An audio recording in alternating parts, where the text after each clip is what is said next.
tonight. The spring sitting of the Legislature comes to a close. Residents of Candle Lake prepare to evacuate due to forest fires, while heavy rain threatens the southeast corner of the province. And a Riders fan favorite returns for another season.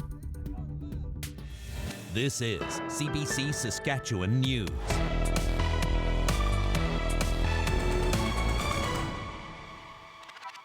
It is Thursday, May 15th, and the CBC Saskatchewan News starts right now.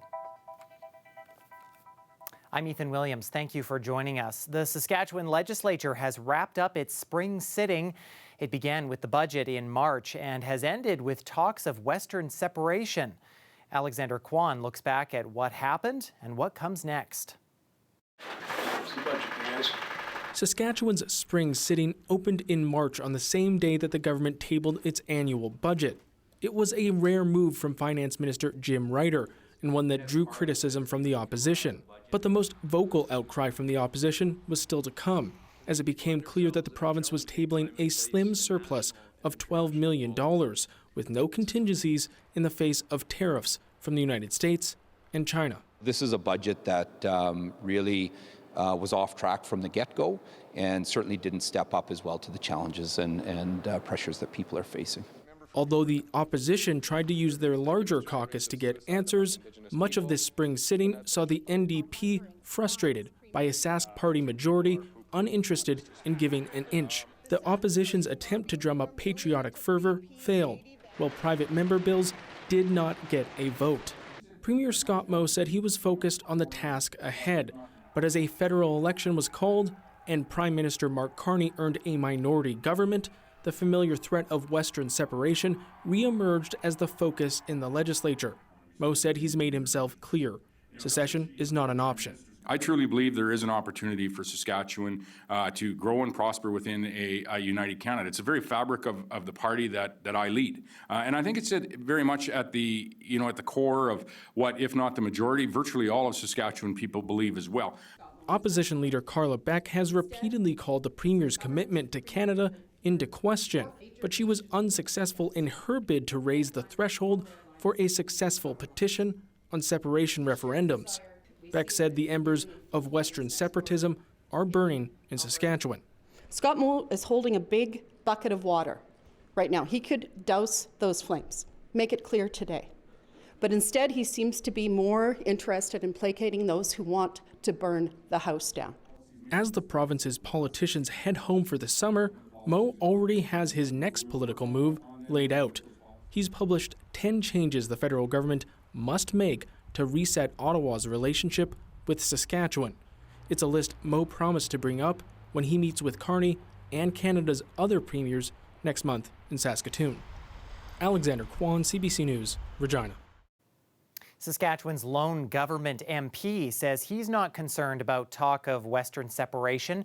Buckley Belanger was elected in the province's northern riding of Desnethé-Missinippi-Churchill River in last month's election, and this week was appointed Secretary of State for Rural Development. Asked about feelings of Western alienation, Belanger had praise for Prime Minister Mark Carney. Well, as we all know, we're one Canada, and I think the Prime Minister has been a champion of advocating for one great, big, happy family called Canada, and I think all Canadians are in. So I think overall, Canada will stay strong. Canada will be united and will be a powerful force worldwide in terms of the economy and so on and so forth. And a bit later in the program, we'll speak with a constitutional law expert about just how far talks of separation could go in this province and if separation is even a possibility. Well, parts of our province are seeing some much-needed rain, but some areas are getting a lot all at once. Weather specialist Helena Mahalik joins us now. Helena, where is all this moisture headed? Yes, Ethan, there's been a lot of rainfall in the province today, specifically in southern Saskatchewan. Let's take a look at just where that rainfall is, specifically in the southeast corner of the province near Regina and Estevan. We are seeing some heavy rainfall in Regina and some thunderstorms in the Estevan area, and areas around Moosomin also getting affected by those thunderstorms, causing some really heavy rainfall for those areas with those storms as well. So there was and still is a rainfall warning in effect Thursday, with 50 to 80 millimeters of rain possible for areas around Weyburn, Estevan, and Moosomin into Friday afternoon. But areas where those thunderstorms are going to be locally could get up to 100 millimeters of rain. So there is some pretty heavy rainfall warnings in effect for those places. Just Ethan, as we see some of that rainfall, we are going to see, throughout the next few days, rain continuing in that area and up to 80 millimeters possible as for Friday afternoon. Okay, Helena, thanks very much. Well, despite all the rain, there are still forest fires burning in our province, and now the resort village of Candle Lake has issued a pre-evacuation alert because of fires in the area. There isn't an immediate danger, but residents and people heading up for the long weekend are being told to stay alert. 3 fires are currently burning in the area, and modeling shows winds could blow one of them in the community's direction. The alert says people should fuel up their vehicles and prepare an emergency kit with things like medications and important documents. Everyone in the area is reminded there's also a fire ban in place. We want to make sure that we don't discourage people from coming here, but we also want them to be aware of the danger that is possible out here, and we want them to make sure that they monitor the Candle Lake website and the Candle Lake Facebook page to stay up to date with any ongoing situation that could get worsen or could get better. The area around Candle Lake has not benefited from the heavy rains that we're seeing in the southeast, and a lot of the area remains very dry, especially areas where people vacation in the province during the long weekend. 2 people have died in a forest fire near Lac du Bonny in Manitoba. They've been identified as Sue and Richard Noel. It was announced in the provincial legislature. They were someone's family, someone's friend. Their loved ones we hold in our hearts during this unimaginable time. This is a devastating reminder how quickly these fires can escalate and how dangerous they truly are. Flags at the legislature have been lowered to half-mast to honor them. There were 21 fires burning across the province Thursday. Nearly 1,000 people have been forced out of their homes. Hot and dry conditions are making it tough for crews to get the flames under control. Some regions are expecting to see the rain that we are getting soon, but not where it's most needed. Manitoba Hydro is repairing damage and restoring power in the wildfire zone. An Assiniboia man is admitting he sexually abused children for decades in small towns across southern Saskatchewan. Richard Dyke pleaded guilty in Moose Jaw Provincial Court earlier this week to 10 charges. He admitted to both touching children and keeping child pornography on his computer. Dyke was arrested in Assiniboia in 2023 at his home, which was being run as a daycare by his wife. It's alleged some of the incidents occurred in that home. The Crown and Defence submitted a joint submission for a 17-year sentence. It's believed that length of sentence is the highest in the province's history for this sort of crime. The judge will decide on whether he accepts that sentence next week. The Federation of Sovereign Indigenous Nations is calling on the Vatican to return what was taken from First Nations. The FSIN says Indigenous artifacts are not museum pieces. They're living connections to identity, culture, and healing. Ashwarya Duda reports. Ceremonial regalia, rare Indigenous artifacts, and other cultural objects. They were all taken by the Catholic Church when it ran residential schools in Canada. Now the FSIN says it's time they're returned. It gives our people hope. It gives them a sense of belonging, a sense of what was lost before and now it's back into the homes and hands of First Nation families, residential school families, their descendants. Cameron is renewing his demand as Pope Leo XIV becomes head of the Catholic Church. He says every item back in the hands of Indigenous people goes a long way in the healing journey of residential school survivors, and says there may even be pictures of children whose families never saw them again. There were many that were, tortured and beaten to death and never made it home. Just totally vanished, but we know what happened.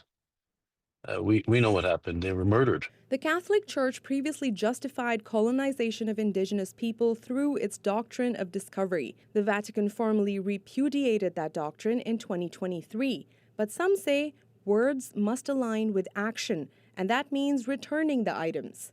The whole notion of them being taken was initially based on, a series of papal bulls that made up the doctrine of discovery. And by now, we know these are no longer relevant. The president of the Métis National Council has a similar message: return the artifacts and repair the damage caused by colonial policies.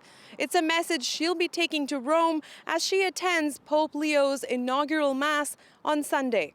Ashwarya Duda, CBC News, Saskatoon. Well, all that rain that we have been talking about gave Regina a good soaking on Thursday, and we are not done with the rain just yet. Helena will be back with a look at what is to come in your full forecast after the break. Stay with us.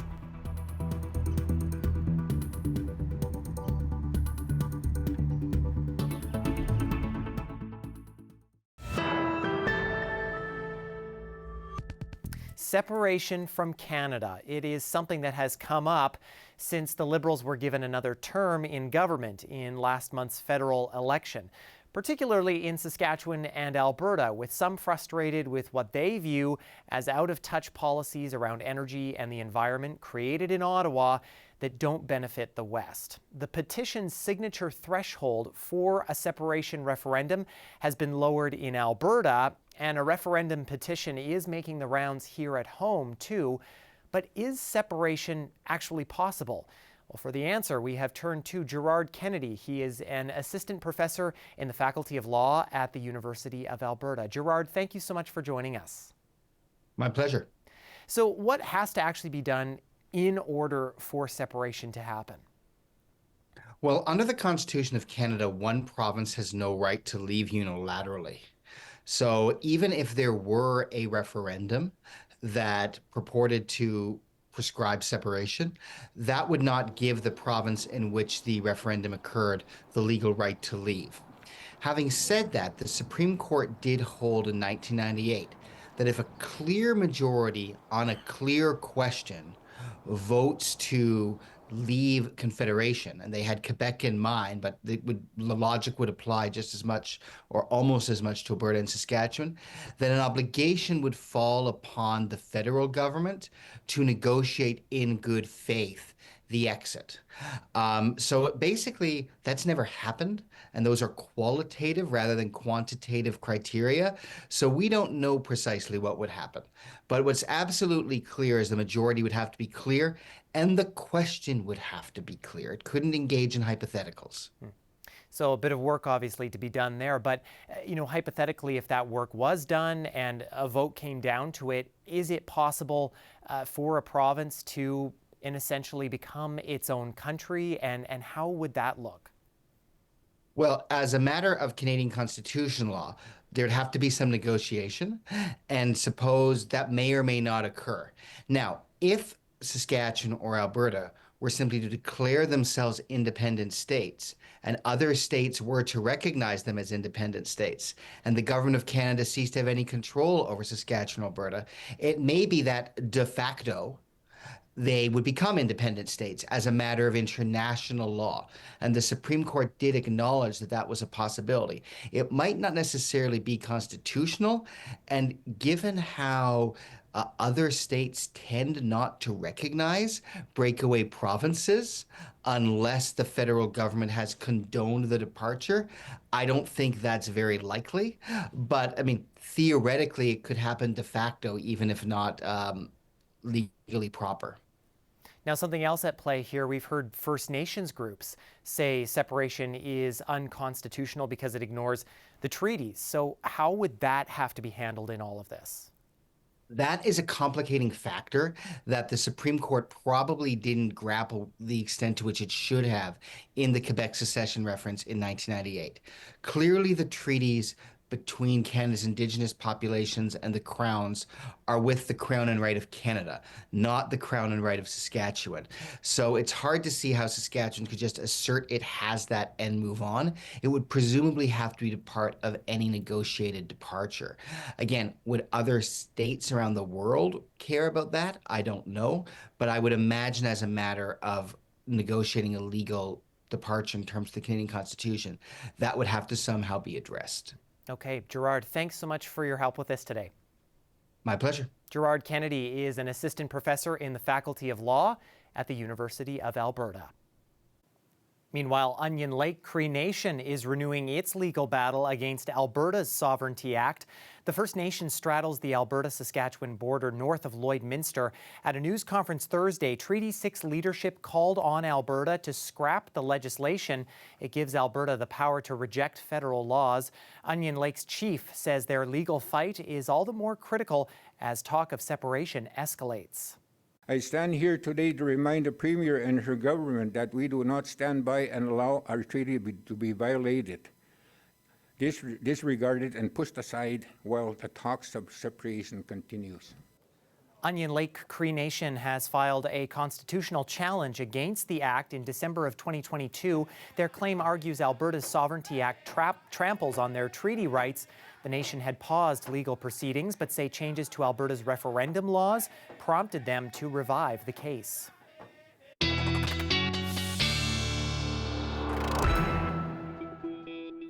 And Helena is back now with a full look at the forecast. Rain boots and jackets, rain jackets, Helena, really getting a workout today.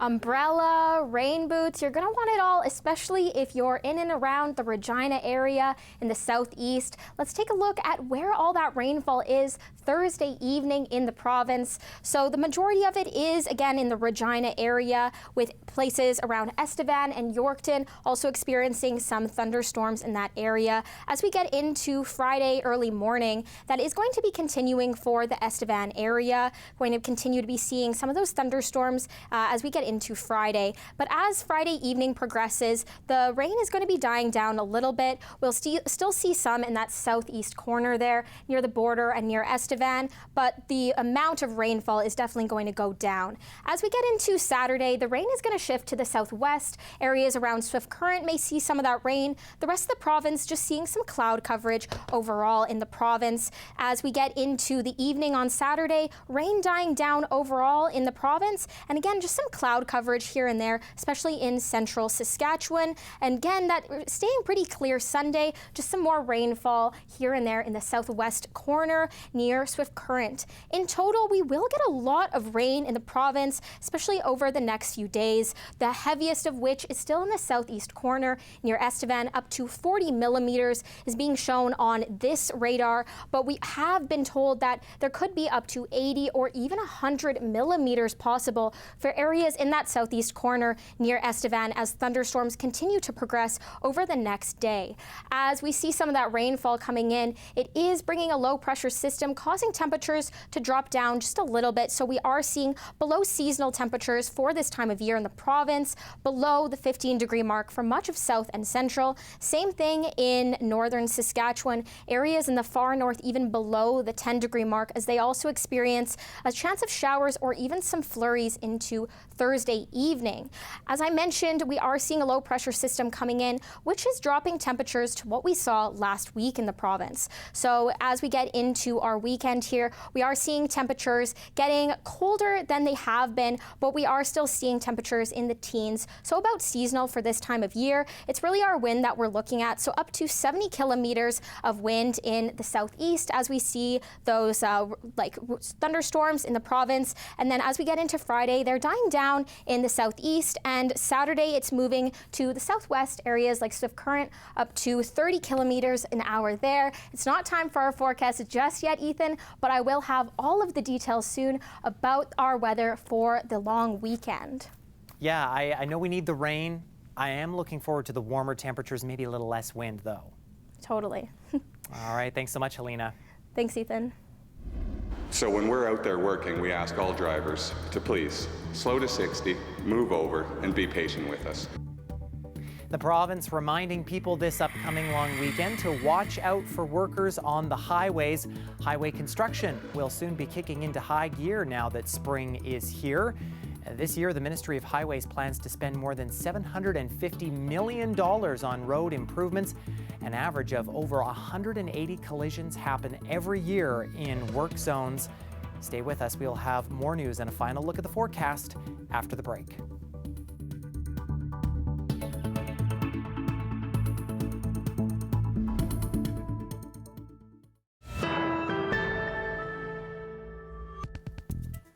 Welcome back. Kian Schaefer-Baker is coming off a solid season with the Saskatchewan Roughriders. The star receiver caught 52 passes and scored 4 touchdowns in 2024. Schaefer-Baker says besides winning the Grey Cup, his goal this year is to lead the league in receptions, receiving yards, and touchdowns. And at training camp today, he told reporters he gives himself a daily reminder of those goals. Got on a piece of paper, when I'm back home, I'll put it on my mirror, so every single day I wake up and see that right there. And, again, the biggest one is to get that Grey Cup, man. And, it doesn't start with looking that far ahead. It's really just being in this moment right here is what can I do today, right now, to get better and help achieve my goal. Schaefer-Baker is a fan favorite. Even at training camp, other players were chanting his nickname, which, by the way, is Shake and Bake. Riders training camp continues Friday at Griffith Stadium in Saskatoon.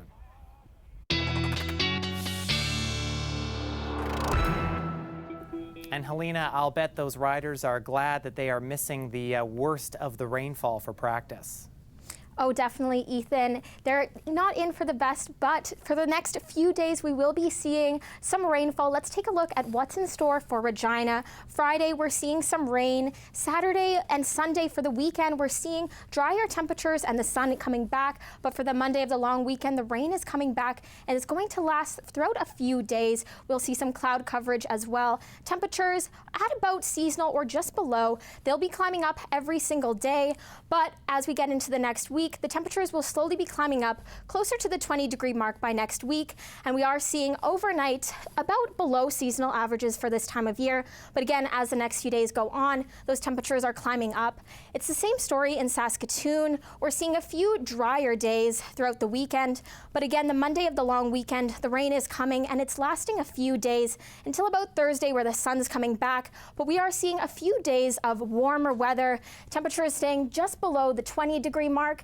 And for overnight lows, temperatures about seasonal for this time of year. So overall warm, but Ethan, we are seeing a few days of rain, which is needed in the province. Sure is, and no 30-degree temperatures on that outlook, but you know what? I'm okay with that until we get into summer. We don't need the extreme heat yet. No, that is true. Okay, Helena, thanks so much.